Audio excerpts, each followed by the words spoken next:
Lewis Hamilton is lifting off the throttle 600 meters before the corner on a qualifying lap, not in the race, not to save tires. In qualifying, when every driver should be flat out, the 7-time world champion is describing a mechanical reality inside his Ferrari SF-26 that changes everything. The car tells him to back off, and in 2026, when the car tells the driver to back off, the driver obeys. Because ignoring that instruction does not make you faster, it makes you slower. But here is what the paddock is not talking about. The SF-26 runs on a 50-50 split between electric power and petrol. The electrical energy emphasis is triple what it was last season. That changes how a driver attacks every lap. Hamilton was not complaining about setup or balance. He was explaining that the car cannot recover energy fast enough through normal racing, so it forces the driver to sacrifice speed just to keep the power unit functioning. What no broadcast covered is this: the gap he described was not about confidence. It was about a system that demands compromise to survive. If Ferrari cannot recover energy at speed like their rivals, then every straight becomes a deficit. Every qualifying lap becomes a calculation. Every race becomes a battle against an invisible variable the viewer cannot see. Hamilton predicted this. None of the fans will understand it, he said. He was right, but the real question is not whether fans understand. It is whether Ferrari can close a gap that exists in code, in algorithms, in energy profiles that learn from every mistake. And the answer starts with the new energy architecture rewriting the rules of speed. The 2026 regulations did not tweak the formula, they rewrote it completely. The MGU-K now delivers 350 kilowatts of electric power. The internal combustion engine matches that figure exactly. This is not a 20% electric assist, this is a true 50-50 partnership between battery and fuel. And that changes everything about how a driver attacks a lap. But here is what most fans missed when the rules were announced. This is the part that changes everything. Energy recovery now defines the lap. There are two ways to charge the battery. Super clipping harvests up to 250 kilowatts while the car stays at speed. Lift and coast sacrifices velocity to regenerate. One method gives you time, the other costs you time. And the data tells a completely different story. On identical straights, the SF-26's state of charge drops below optimal threshold 300 meters earlier than its rival. That deficit compounds corner after corner, creating what engineers call energy debt. Spend power now or pay later with reduced deployment. This energy debt is not just a technical footnote, it is the invisible variable deciding qualifying positions and race outcomes. When one car recovers energy at 320 kilometers per hour and another must slow to 280 to charge, the gap is not in the driver, it is in the architecture. And that gap grows with every lap. But understanding why Mercedes and Ferrari approach this challenge so differently requires looking inside their garages. What the telemetry reveals next will show why two teams under the same rules are racing two different sports. Why do two teams under identical rules produce such different results on track?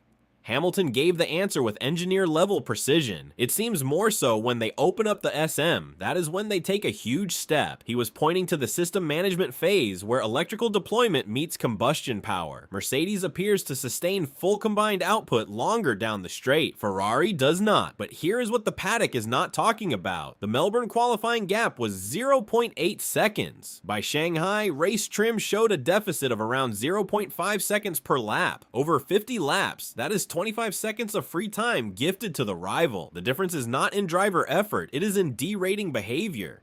WARNS regulations mandate a linear power reduction of roughly 50 kilowatts per second once battery thresholds are reached. Mercedes triggers this later and with a shallower slope. Ferrari derates earlier and more sharply. What no broadcast covered is this: if Mercedes can hold full electrical deployment 150 meters longer down a straight, they arrive at the next braking zone with more speed, more downforce, and more options. That advantage compounds corner after corner, lap after lap. Vasseur confirmed that overtake mode, which adds 0.5 megajoules of electrical energy when within 1 second of the car ahead, is now the decisive weapon. But you cannot activate it if you cannot get close enough, and that is where the story deepens. Because the next layer is not about hardware. It is about software that learns from every mistake a driver makes. Lewis Hamilton is not just driving the SF-26, he is training it. Ferrari's power unit contains a learning algorithm that processes his driving data after every lap and adapts energy deployment automatically. But here's what the paddock is not talking about. If Hamilton locks up or runs wide, covering more distance than the system expects, the entire profile for the next sector is disrupted. The car's brain just received corrupted data, and that is where this story gets complicated. Hamilton described his first day in Bahrain as really difficult with a lot of sliding. This was not just about performance, it was about stability when harvesting energy in first and second gear mid-corner, revving to extreme RPMs while managing lateral load. You see, what no broadcast covered is this. Inside the garage, engineers monitor algorithm confidence scores, a metric fans never see but which dictates real-time strategy adjustments. A single mistake does not just cost time on that lap, it degrades the energy strategy for everything that follows. In a season where tenths decide poles, an algorithm disrupted by driver error could cost critical qualifying positions that cascade into race results. Hamilton's analytical precision in diagnosing this feedback loop is not complaint, it is championship level problem identification. But if the software learns from every lap, then every race the leaders run adds to their advantage in simulation data and deployment profiles. The longer Ferrari takes to solve this, the further ahead their rivals get.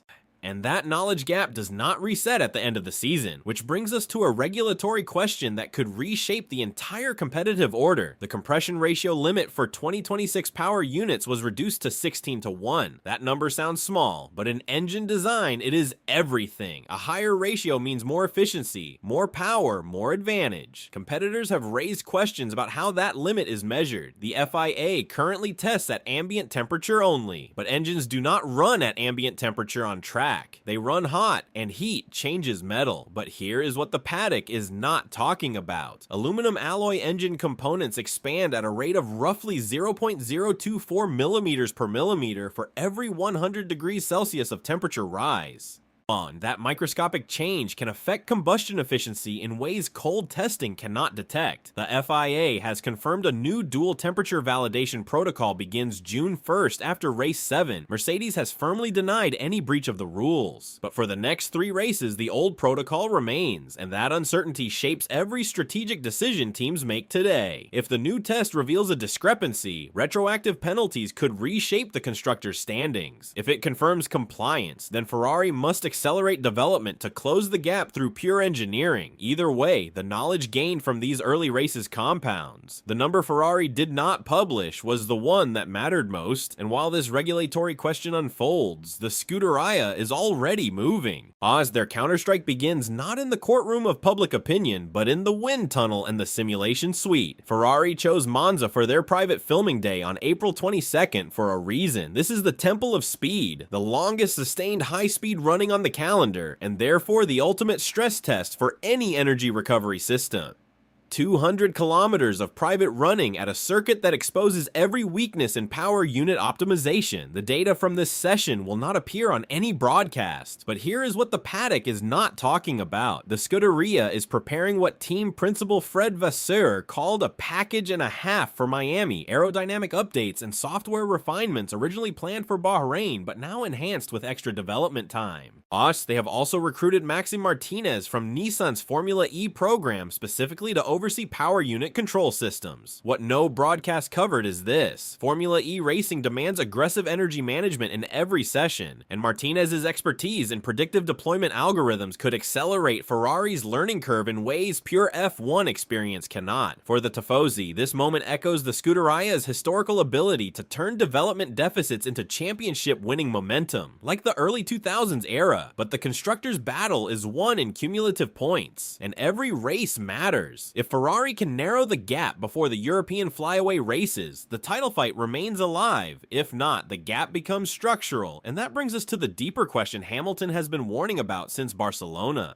When outcomes are decided by invisible systems, what happens to the spectacle of racing itself? Lewis Hamilton warned in February that none of the fans will understand what is deciding races in 2026. He was not talking about driver skill or tire strategy. He was pointing to energy states, derating curves, and algorithm confidence that never appear on the broadcast. You see one car pulling away on a straight, you do not see the invisible system that made it possible. But here's what the paddock is not talking about. The real story was never about the lap time. It is about the structural barrier created by overtake mode. When a driver is within 1 second of the car ahead, they receive an extra 0.5 megajoules of electrical energy. That boost translates to roughly 0.3 seconds per lap of advantage. Fine, but the moment the gap exceeds that threshold, the boost disappears. Suddenly, the chasing car loses power, while the leader retains theirs. What no broadcast covered is this: if Ferrari cannot get close enough to trigger that boost, the gap becomes self-reinforcing. Race results start to look predetermined by power unit architecture rather than driver decision. Hamilton's warning was not about complexity alienating fans. It was about the soul of racing shifting from human instinct to software calculation, and that brings us to the final answer. Because the question now is not whether Ferrari can catch up, it is whether catching up is even possible when the race is written in code. Mercedes has a real advantage in 2026. It comes from better integration of energy deployment, not rule breaking. Ferrari has a path to respond with Monza data,